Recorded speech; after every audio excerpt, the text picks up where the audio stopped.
Hello, everyone. Welcome back to my channel. My name is Chawanne Burns. Please click that like button and that subscribe button. Today, I want to talk to you about the stimulus bill that we're waiting to be passed.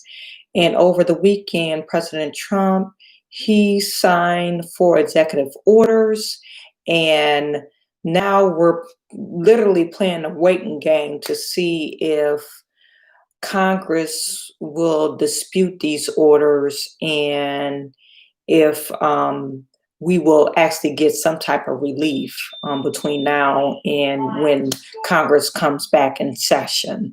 So put in the comments section where you're from, your name, and if you're waiting on any stimulus money that might be in this next bill. So, like I said, we're waiting to see if Congress will pass anything or if they will come to an agreement during their break, because it said that if they reach an agreement, they will come back in spite of them being on break and get these bills passed. Now, the big talk is about the relief for the pandemic unemployment. Now, we have President Trump. He did sign an executive order saying that 75% of the monies will come from the federal spending or federal government, and the other 25% is left up to the state. So if the state feels that they could afford it or deems it's necessary for you to get this other extra $100, you would get this extra $100. If the state feels that they can't afford it, and most states it's not in their budget, then more likely you will not get an extra $100. I just read a news article. California it's saying that they don't have monies in their budget to take care of that extra $100 bill for the pandemic unemployment. So we have Jennifer Harrison. She's from Marion, South Carolina. Hello, Jennifer. Thank you for joining us. So yeah, so California, they already made the proclamation that they're strapped for cash and they can't foot that $100 extra bill towards the pandemic unemployment. And to me, it's really unfortunate that Donald Trump signed this executive order, and really you can't sign an order if you're not going to fit the bill. And there's been talk it's really out of his power to dedicate money to different things, but Congress is not going to dispute it. They're going to leave it into the state hands to dispute these executive orders. And mainly Congress, the Democrats, they don't want to dispute it because they don't want to look like the bad guys. So let me know your thoughts. If you think the Congress is not going to dispute it because they don't want to look like the bad guys. Jennifer Harrison, you're saying several states doesn't have money, even New York. Yeah, several states don't have money. I know Michigan been flat out of cash for the longest. Matter of fact, they're cutting some of their budgets. The governor, she's taking a pay cut. And matter of fact, she announced that before he even initiated this executive order. So there's a lot of people, city officials, local officials, government officials, state and local government, they're taking a pay cut and are losing their jobs because the states do not have the money. So if they didn't have the money then, where do you think they're going to get the money now? Jennifer Harrison, Trump claims states has plenty of money. He said it's there. Yeah, he's claiming that they dedicated, and he said it was federal money, that they dedicated emergency, so this is from the CARES Act, that they had $80 billion left in this fund. However, And that was the last report. However, they didn't say what states had what. They're just saying this $80 billion was left over. So I'm kind of questioning that number. How can you say it's $80 billion left over in this fund, and you haven't reconciled the balance or the difference from, spending in the month, the prior month? So I'm kind of questioning the validity of that statement. So yeah, let me know your thoughts, and if you're on pandemic unemployment and you need that $400. Another thing that they passed and is really not doing anything. Like I said, if you watch my last video, it was called Executive Order Trump Really, because it's like you passed all these executive orders, but they're not really executive orders. They're more, I'm making a note of it. And this is for the housing moratorium. Now, the foreclosure, the housing, Federal Housing Association, they have extended the moratorium till August the 31st. So you have time if you are buying your home. However, the evictions, they wasn't extended. That moratorium, they did not extend it. So we really do need the Congress to really act on that. And I was saying that they need to pass a separate bill for that. And apparently, Donald Trump wants HUD to evaluate claims to see if they got enough money to foot the bill for, or to even evaluate if we actually need to extend the eviction moratorium. So they're leaving it in the hands of HUD, and I don't understand that. We know that 30 million Americans are facing eviction at the end of this month. Okay, if they're already in the process of eviction. Okay, so for him to say, "Oh, I'm going to leave it to HUD to evaluate these claims," is kind of like really pointless. Like, why did you even take the time out to have this grandiose press conference to say, I'm signing an executive order and saving, you use the word, I'm saving Americans to have the relief of staying in the home, or to prevent homelessness.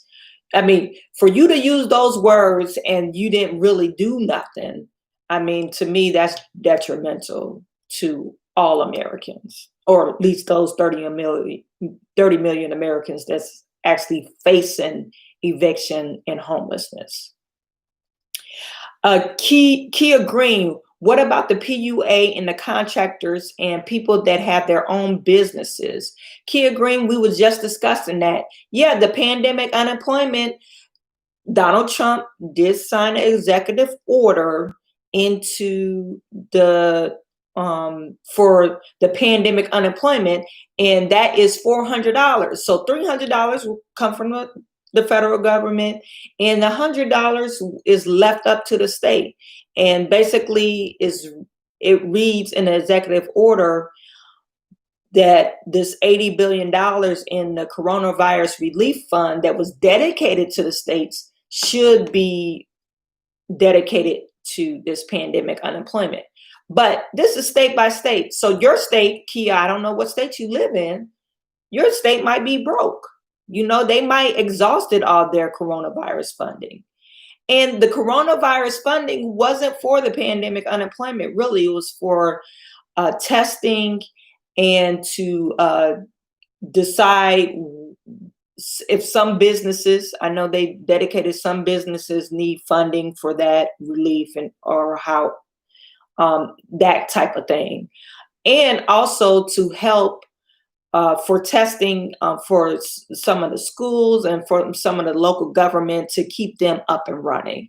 But Donald Trump is saying that he wants that funding, or he's directing that funding to go to the pandemic unemployment, but we don't know if that funding still if it's exhausted yet.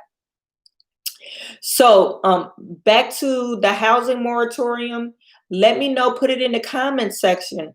Are you one of those people that are facing eviction? And we know that for mortgages, that forbearance was extended to August the 31st. But for evictions, renters moratorium, there is no renters moratorium. He's directing, and when I'm saying he, Donald Trump is directing HUD to evaluate if we even need an extension on the eviction moratorium. So that's there you have it. So Congress is saying they're not going to dispute it. They're not going to, dispute none of these executive orders, and they're going to leave it as that. But Congress, they really need to come to the agreement.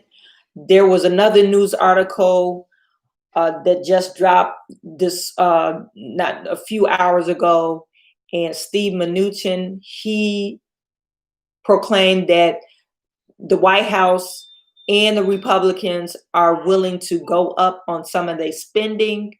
We don't know how much they're going to go up, but we could expect they will increase their spending. So they're kind of getting compromised. The Democrat Party, they're not budging because right now they have the upper hand. It has to pass the House. They have the upper hand, and if it doesn't pass the House, it won't get passed. It just will be at a standstill. There's also one more thing that I would like to talk about today. There was also talks about payroll taxes, and that wasn't the last one because he did student loans, but the payroll tax, if, like I said, if you watch my last video, it is, to me, is a bunch of crap. Why would you say I'm going to relieve Americans, put some more cash in their pocket, and on the long run, it's going to do them a disservice because that payroll tax really funds their Medicare and Social Security account. And if we don't, what are they planning to do? Are they planning to decrease Social Security?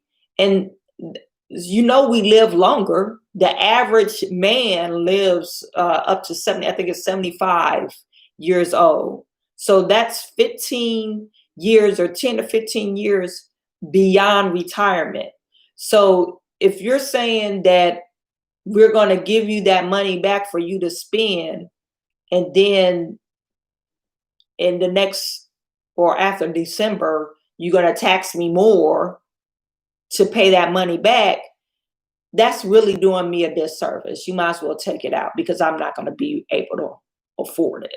Okay, so the average American, probably about 50% of people do not have enough money for retirement. So we depend on Social Security and Medicare.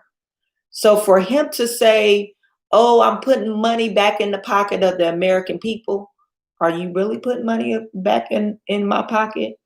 Or in the long run, I'm going to suffer? These are things that if you were a normal person and people that live normal day-to-day trials and tribulations, you won't make decisions like this. So tell me, how do you feel about that payroll tax? Are you okay with it? I mean, maybe you already have enough money in your retirement. So Lady Ouch, hi. Louise Darrington, hello. Lady Ouch, I did reconsideration for my business. Lady Ouch, waiting on a response. After I spoke to you, I did my self-employed business. Good job. Master 499 or 4999. Hey, Chawanne. Hey, Master. So yeah, let me know what you think about that payroll tax. To me, it's like, I mean, why would you tax me or say I'm going to give you more money in your paycheck, and then after January you're going to be double taxing me. You know, okay, you're going to save 7 to 8% on your paycheck, but when it comes January, we taking 16%. So I don't know how you feel about that. They're saying the Secretary of Treasury is supposed to be looking to see if the tax that you're saving could be totally forgivable. But what will happen to Social Security? What will happen to Medicare? There will be a great shortage on their fund. Now, people are already, they're able to, I'm talking to them. Can we have French fries and macaroni and cheese? Yeah, I'll make a friend. Like something stuck in my ear. Okay, I'm talking online. Okay. Okay. Because after like a bee or something was close to me, and like something just flew in your ear. Yeah. Okay, I'll come and take a look at you.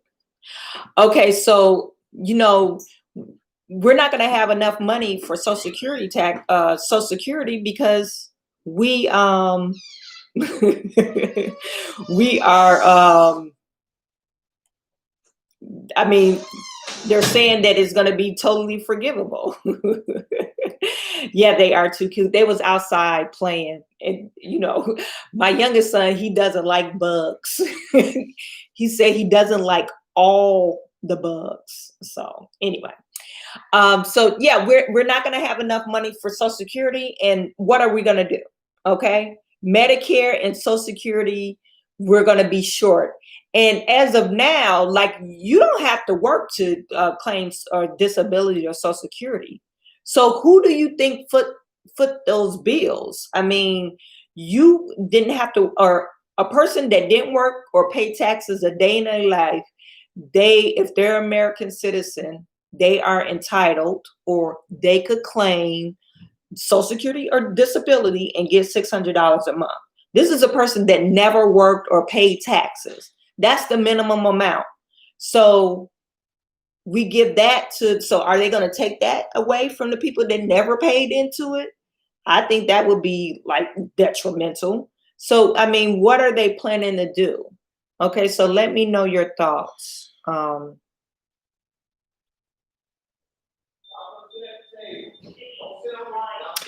So yeah, Lady Ouch, so yeah, they'll have to reprocess or pull your credit again for your Social Security number. So you guys, I got about 5 more minutes. I could stay online with you. I've been online for about 30 minutes. If you have any questions, let me know your questions about the stimulus check. Another point I do want to make about the stimulus check. So say, for instance, Congress does not come to an agreement between now and when they return back to session. You are looking, if you're looking for that stimulus check, that $1,200 stimulus check, you are looking about 2 weeks after, so mid-September, if they pass something. So about 2 to 3 weeks after they return. Okay, so mid-September is probably the earliest you will see that $1,200 stimulus check. So that's one point I wanted to make because they are they'll come back after the holiday. Okay. Louise Darrington, I just ran across your video, listened to another talk about the pandemic unemployment. Okay, great. Well, I'm glad you found me. Make sure you guys subscribe to my channel. I talk about nothing but business, business finance, business motivation, business confidence. So subscribe to my channel. I normally drop several videos out of the week. This week, I'm talking about the economic injury disaster loan. The money's available for that. I got another video dropping grants, you guys. So if we're looking for grants with your business, I compiled a spreadsheet for you to take advantage of, and I'll link that in the description section of that video. So grants, and it's throughout the nation. And also I'm talking about how you could stay motivated working from home, because I know a lot of you are working remotely. And also startup, what you need to take or what you need to consider when you're starting a business. And this could be a brick and mortar or online business, okay? So thank you for tuning in. I am sending all my good to you. I just want to get online because I thought there was, the stimulus, everybody's talking about it, and we need to keep you guys up to date. Let me know, drop it in the comment section if you have any questions. Find me on Instagram, find me on Facebook if you have any questions about your EIDL loan. And I guarantee I will answer. I always answer my Instagram and my Facebook. Okay, so it's Chawanne Burns on Facebook, or Chawanne_Burns. Okay, so I'm sending all my good to you, and I will talk to you soon.